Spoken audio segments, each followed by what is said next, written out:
asking yourself, should I go shaved or shaveless for my hair transplantation? The fact of the matter is the results are going to be the same.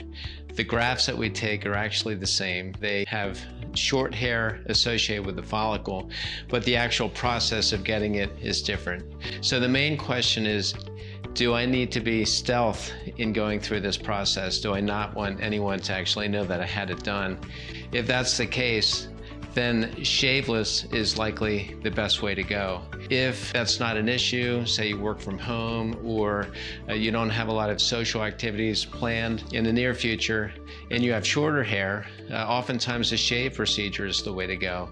At North Atlanta Hair Restoration, we have these two great options to meet your needs, and that's the main thing when considering should I go shaveless or shaved.